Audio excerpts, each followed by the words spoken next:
दोस्तों, उत्तर प्रदेश में दिल्ली और लखनऊ के बीच की लड़ाई से तो हर कोई वाकिफ है। जिस तरह दिल्ली दरबार और उत्तर प्रदेश के बीच तनातनी की खबरें सामने आईं, उसमें दो किरदार मोटे तौर पर समझ में आते हैं। पहले देश के गृह मंत्री अमित शाह और दूसरे उत्तर प्रदेश के मुख्यमंत्री योगी आदित्यनाथ। लेकिन जब यह लड़ाई और खुलती है तो इसमें और किरदार खुलते हैं। केशव प्रसाद मौर्य सामने आते हैं और एक और नाम सामने आता है जिनका नाम ब्रजेश पाठक है।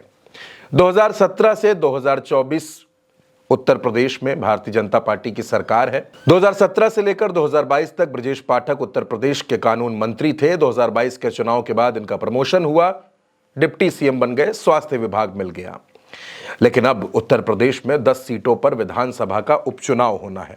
ऐसे में योगी आदित्यनाथ ने अपने मंत्रियों की, अपने नेताओं की और दोनों डिप्टी सीएम की जिम्मेदारियां तय कर दी हैं। केशव प्रसाद मौर्य को कहा गया है कि आप फूलपुर और मंझवा की जिम्मेदारी संभालेंगे और ब्रजेश पाठक को करहल और सीसामऊ ये 2 सीटें दी गई हैं। अब जाहिर तौर पर दोस्तों, दोनों सीटें चैलेंजिंग हैं क्योंकि दोनों सीटें समाजवादी पार्टी का गढ़ है।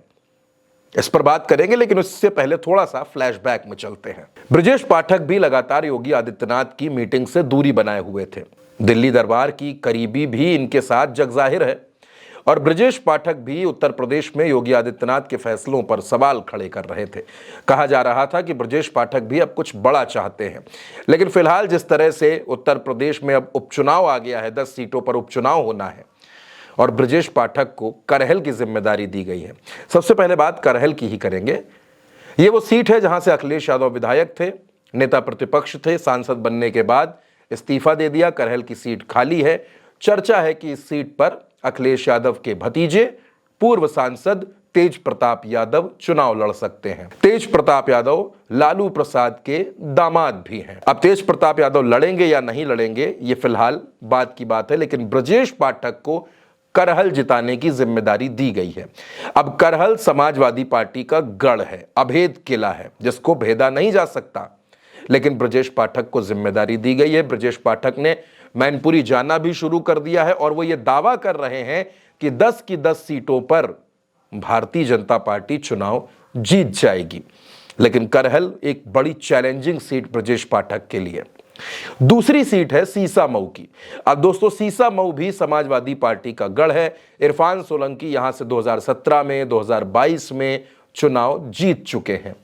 17 साल से इरफान सोलंकी विधायक थे। यह मुस्लिम बाहुल्य सीट है और अब चर्चा है कि अगर उपचुनाव होता है तो सीसामऊ की सीट पर इरफान सोलंकी की पत्नी नसीम सोलंकी ही चुनाव लड़ेंगी।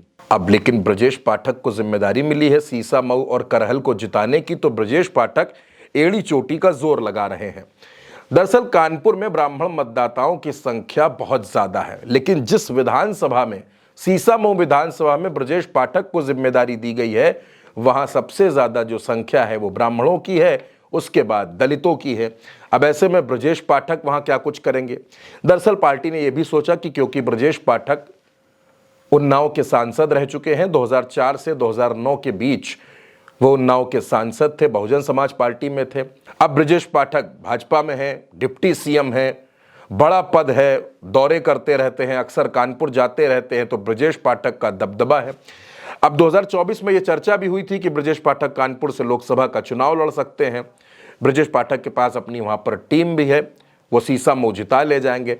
लेकिन दोस्तों, ये आसान नहीं है क्योंकि सीसामऊ और करहल ये वो सीटें हैं जिनको लेकर अखिलेश यादव बिल्कुल श्योर है कि ये 2 सीटें हर हाल में समाजवादी पार्टी के पाले में आएंगी और सपा इन दोनों सीटों को जीत लेगी।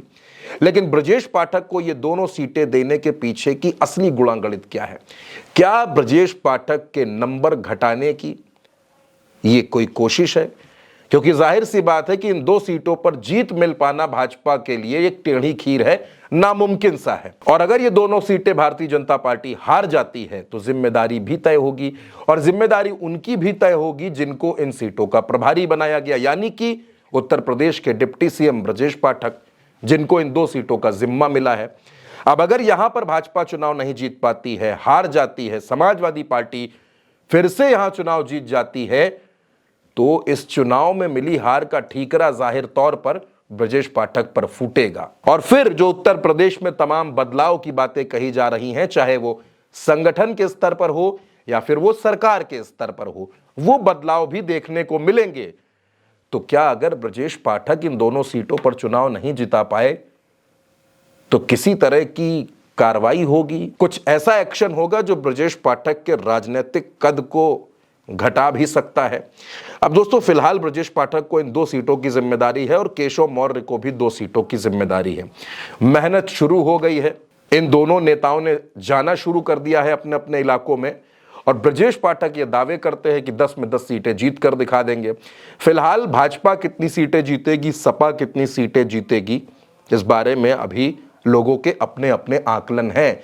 लेकिन एक बात दोस्तों बिल्कुल साफ है कि ब्रजेश पाठक को इन 2 सीटों की जिम्मेदारी देकर, या फिर यह कह लीजिए कि इन 2 चुनौती से भरी सीटों की जिम्मेदारी देकर कहीं ना कहीं इसके पीछे किसी बड़ी रणनीति की झलक भी देखने को मिल रही है।